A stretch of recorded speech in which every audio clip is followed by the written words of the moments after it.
investing in South Yorkshire, you're going to get 2, 3, 4 bed houses, really good tenants. I'm not paying anything more than 140, and now that property is worth about 450 grand. So I bought my first house at 21, got off the mark, did what my mum told me, get a house, start paying the mortgage off. She did not kick me out. We had damage to properties, we had a grow house at one point. I think that was the start of my divorce. So welcome to Property Investing with Abby. My name is Gordie, and today we're going to be discussing our worst ever property mistakes. So many people don't get started in property because they're afraid something goes wrong. Property's a lot of money. Oh, if you get a property deal wrong, what happens to you? Yeah. So we thought we want to take the fear out of the day and tell you, because we are free property investors, what we've actually done wrong. So I think my biggest mistake, well, multiple mistakes actually, was buying properties in really cheap areas. Now, I initially started investing in Rotherham. Property prices in Rotherham, I was purchasing properties for £40,000-50,000. Now, what kind of tenant you get for £40,000-50,000? We had damage to properties. We had a grow house at one point. They ruined the house though, didn't they? They ruined Absolutely it. They ruined it. So it was one of the sorest, most expensive learning mistakes, but it's good because I've now got a really sweet strategy, price dependent where you are. If we're discussing London, £200,000 to £300,000 in London is not going to get you much. Investing in South Yorkshire, you're going to get 2, 3, 4 bed houses, really good tenants. With depression, recession that's coming up, it shouldn't affect them too much. But with the lower end houses, that's the people that are going to really be struggling just now. Well, it seems I only get one thing, because it's hard to be, you know, we all make mistakes, either you listen or you learn, and I made a few before I got educated.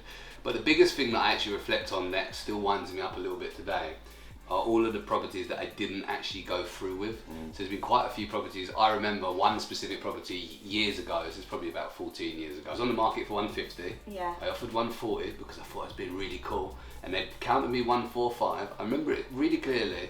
And I was like, no, I'm not paying anything more than 140. And now that property is worth about 450 grand. That really stirs the wound, and there's been a few properties over the years that I've either talked myself out of when I was starting out, or I didn't, you know, I just got worried and I got afraid and I didn't move forward with them. The problem I've got is most of them are local, so I drive past them and it's constant reminders of, oh, I could have owned that house that's now worth X amount of money. So for me, the biggest mistake I've made is all of the property deals that I've let slip through the net. So my biggest property mistake was probably before I even got started in property, and it was probably because of lack of education and knowledge. So I bought my first house at 21, got off the mark, did what my mum told me, get a house, start paying the mortgage off. She did not kick me out. Got a house, sold it, and I can remember at the time I sold it for about 120,000, and now 16 years later it's worth about 280,000. So that was devastating. And at the time there were really nice new builds in Retford, and it would have rented so well. When I started to get educated in property and I bought some courses, my next mistake was I didn't actually finish the course. So I thought, no, I know better, I know how to do property. Went and tried to buy 2 apartments to run SA, got it wrong. I think that was the start of my divorce. Because my husband at the time was not happy with me.